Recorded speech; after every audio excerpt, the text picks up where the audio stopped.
The bloody reality show.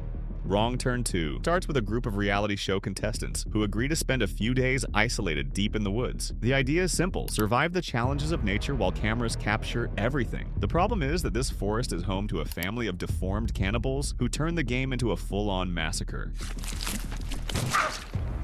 Unlike the first Wrong Turn, which took itself way too seriously, the tone here shifts completely. The movie fully embraces the over-the-top vibe, the dark humor, and the shamelessly creative violence. The kills are more elaborate, bloodier, and even more inventive, which is why a lot of people remember this one more than the original. You can tell director Joe Lynch was having a blast behind the camera, and that energy comes straight through to the audience. The characters also help a lot. Instead of that generic group of lost young people, this cast has much stronger personalities. The biggest standout is Dale Murphy, played by Henry Rollins, a tough, sarcastic former Marine who's totally different from the usual leads in this kind of movie. He ends up becoming a sort of improvised leader and steals every scene he's in. Another interesting point is the satire of the reality show world. The movie makes fun of the obsession with ratings, the fake behavior of contestants, and the whole idea of putting people in extreme situations just for entertainment. For a horror movie that went straight to video, that was pretty surprising at the time. Honestly, Wrong Turn 2 is the kind of sequel no one expected anything from, and it ended up delivering way more fun, gore, and personality than the original.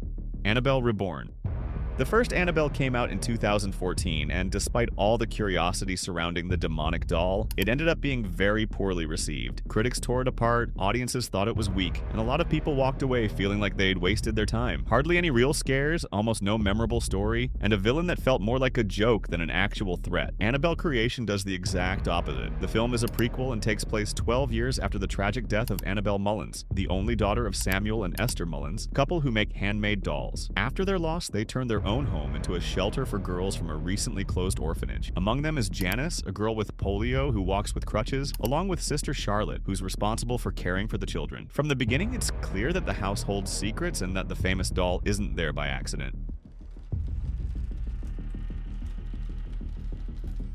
The movie builds its characters well, especially the girls, and gives the audience time to understand who's who before the chaos begins. The story balances human drama with demonic possessions and manifestations, something the first film never managed to do. Here, the scares work because they grow out of tension instead of cheap noise, even if the doll itself appears less than many people expected. Director David F. Sandberg was still considered a newcomer in Hollywood, but he showed incredible creativity in the horror sequences here. In the end, Annabelle Creation not only surpasses the original, but delivers the origin story this doll always deserved. The Conjuring 2. The Conjuring was a huge success, well-directed, packed with effective scares, a classic atmosphere, and charismatic characters, especially the couple Ed and Lorraine. It didn't reinvent the genre, but it was solid and won over both audiences and critics easily. In the sequel, James Wan decided to think bigger. With a budget that was practically doubled, he takes the story to London and completely changes the atmosphere. Now we follow the Warrens investigating the famous Enfield case, involving a family tormented by a violent entity inside their home. The change of setting makes all the difference, giving the film a colder, darker, more melancholic look, while also avoiding any sense of repetition. And this is where we get this famous scene. The movie spends much more time on its protagonists. Ed and Lorraine stop being just supernatural investigators and start carrying real emotional conflicts, especially Lorraine, who faces disturbing visions about her husband's future. The horror sequences are more elaborate, longer, and more creative. The nun scene is one of the most iconic moments in modern horror, and came directly from the creative freedom the director had. The pacing is longer but never tiring, always shifting between tension, scares, and character development. The Conjuring 2 could have been just more of the same, but it chose to grow, take risks, and deliver an epic, emotional, and memorable horror experience. The Hellish Road.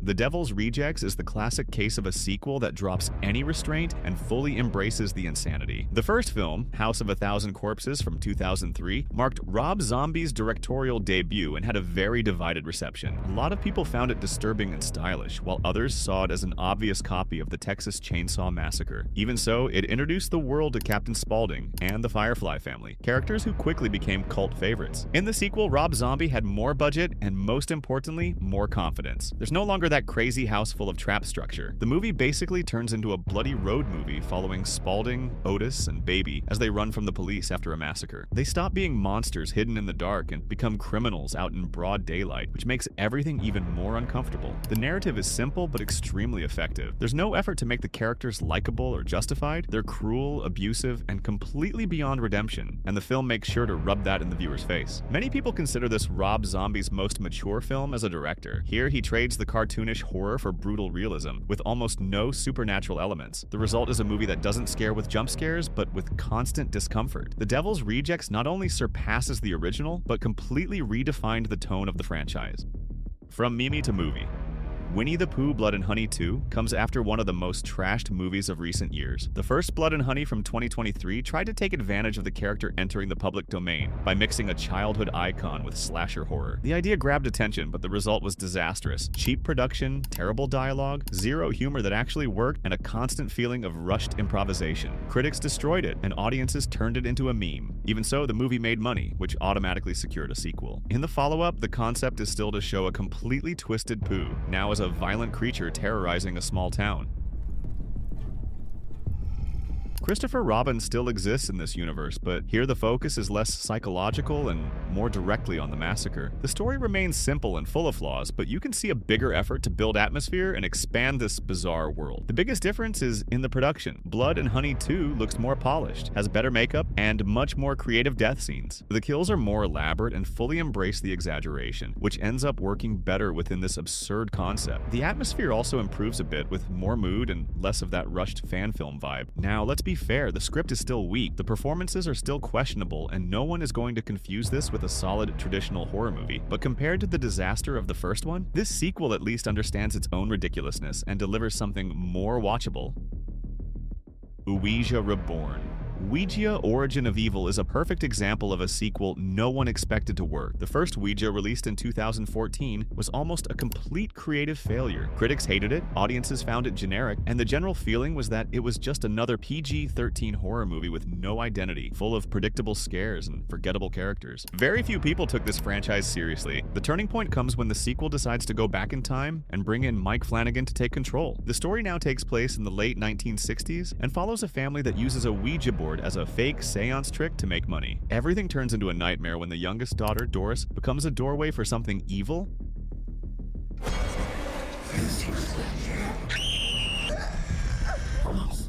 The biggest strength is in the atmosphere. The film embraces a classic aesthetic, with more restrained cinematography and much stronger performances. Doris becomes a genuinely disturbing presence, with scenes that explore silence, body language, and psychological tension instead of just loud noises. Even with a PG-13 rating, the horror truly works. The story is also more cohesive and emotional. There's real family drama there, with grief, guilt, and desperation, which gives weight to the characters' decisions. An interesting detail is that Mike Flanagan made a point of paying tribute to 1970s horror, even using camera techniques and a score that feel like films from that era. In the end, Ouija Origin of Evil does exactly what the first one couldn't. It scares, builds atmosphere, and delivers a story that stands on its own within the genre.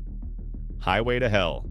Final Destination 2 takes the brilliant premise of the original and turns it into something that traumatized an entire generation. The first Final Destination was well received, became a hit, and carved out its own identity in horror by focusing less on villains and more on brutal accidents. The sequel decided to turn everything up. Here we follow Kimberly, a young woman who has a terrifying vision of a massive highway pileup.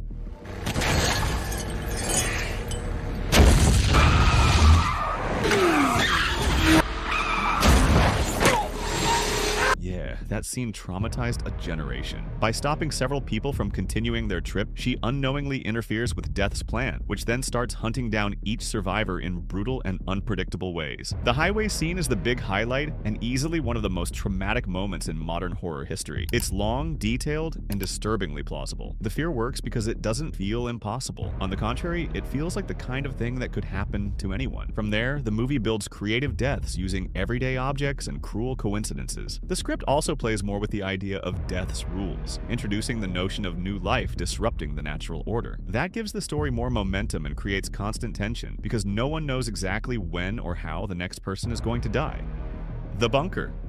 10 Cloverfield Lane is an unexpected sequel that goes in the opposite direction of the original and ends up working even better. The first Cloverfield relied on found footage and the chaos of a massive attack in New York. It was well received, became a cultural moment, and used large-scale destruction to generate tension and social commentary, but it also divided audiences because of the shaky camera style and limited narrative. Here, the threat still exists, but focus shifts completely. The story follows Michelle, a young woman who wakes up trapped in an underground bunker after an accident. Inside are Howard, the owner of the shelter, and Emmett, a man who helped build it. Howard claims the outside world has been destroyed by a chemical or alien attack, and that leaving means certain death. The problem is that nothing about him inspires trust. The horror comes from constant doubt. Michelle doesn't know whether she's being protected or held captive. The confined space increases the claustrophobia and turns simple conversations into moments of pure tension. Unlike the original, the fear here doesn't come from spectacle, but from psychological control, manipulation, and paranoia. Howard is the standout. Played brilliantly by John Goodman, he shifts between father figure and silent threat, creating an uncomfortable atmosphere from start to finish. Even when the external danger proves to be real, the film makes it clear that the true horror was always inside the bunker. What's interesting is that the movie works on its own, using the Cloverfield universe more as a backdrop than the center of the story.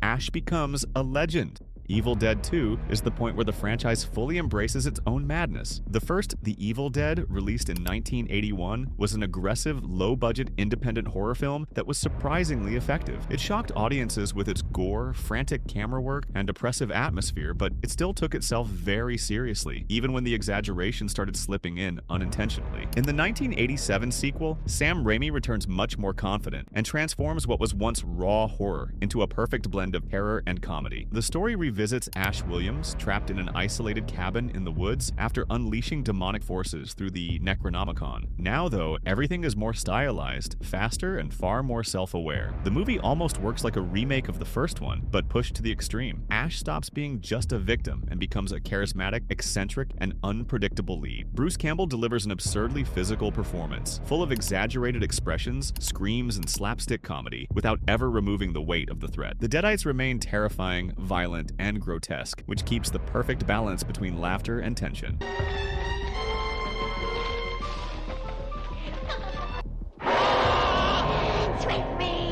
The camera work is a spectacle on its own. You can clearly feel the impact of a bigger budget and a more experienced director pushing everything to the limit. Evil Dead 2 is considered by many fans to be the true DNA of the franchise. It defines the tone that became its signature. It's one of the rare cases where the sequel not only surpasses the original, but becomes the definitive film of the series.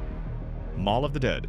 Dawn of the Dead shows how a sequel can expand an idea without losing its essence. The first Night of the Living Dead, released in 1968, was revolutionary. George Romero created the modern zombie, shocked audiences with graphic violence, and delivered heavy social commentary. The impact was enormous, even with a lot of initial rejection. 10 years later, Romero returns to the same universe with much bigger ambition. In Dawn of the Dead, we follow a group of survivors trying to stay alive during the zombie apocalypse, finding refuge inside a shopping mall. Zombies wandering through store corridors, dragging empty shopping bags, trying to ride escalators. The metaphor is brutal. We're all dead inside, consuming on autopilot. The film expands the scale of the chaos. Now we see society collapsing on different levels, from TV broadcasts to armed confrontations and increasingly difficult moral choices. The characters have to deal not only with the dead, but with the psychological toll of living surrounded by empty luxury while the world ends outside. The larger budget allowed for more elaborate scenes and groundbreaking makeup work for the time. The zombies have a striking look and help make the universe feel more believable and frightening. An interesting detail is that Romero referred to his creatures as ghouls, reinforcing the idea of something more symbolic than just monsters. Dawn of the Dead not only honors the original, but expands its message and becomes one of the most important horror films in history.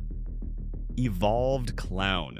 Terrifier 2 is one of those rare cases where a sequel takes everything that didn't work in the original and improves it in almost every way. The first Terrifier, released in 2016, drew attention mainly because of Art the Clown, a visually disturbing and charismatic villain in the worst possible way. The problem was that the film suffered from weak acting, painful dialogue, and a constant sense of amateurism. Even at just over 80 minutes, many people found it exhausting to sit through. Terrifier 2 arrives with a different level of ambition. The bigger budget is obvious right away in the gore scenes, which are now more elaborate, longer, and absolutely insane. The movie doesn't try to be subtle and fully embraces graphic excess, delivering deaths that feel like endurance tests for the audience. If in the first film it felt like shock for shock's sake, here there's better build-up to each situation. The big addition is the protagonist. Sienna Shaw emerges as an unlikely heroine with personality, family conflicts, and a mysterious connection to art. For the first time in the franchise, there's someone you can genuinely root for. The narrative expands the universe with mythological elements, transforming art from a simple serial killer into something bigger and more disturbing. Of course, not everything is perfect. The film is too long, nearly 2.5 hours, and in some moments it clearly needed tighter editing. Even so, it's impressive how Terrifier 2 manages to be more violent, more ambitious, and still more engaging than the original.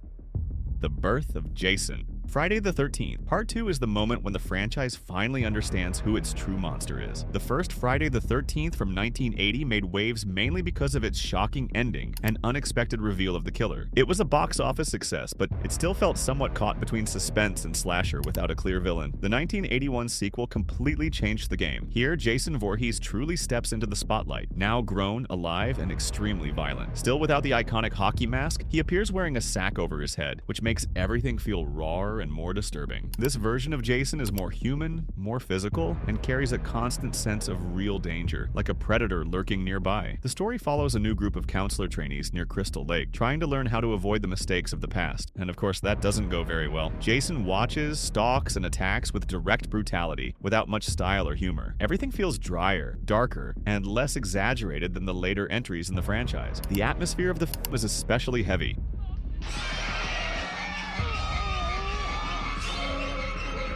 Each attack feels more painful and less cinematic, which helps create genuine tension. An interesting detail is that many people consider this version of Jason the scariest, precisely because he wasn't a pop culture icon yet, but a nearly realistic threat. Even without the mystery of the original Friday the 13th, Part 2 solidifies the series' identity and introduces the killer, who would become a legend. By the way, on your screen there's a video where we show the complete evolution of Jason Voorhees throughout films. Click and watch it, I'll see you there.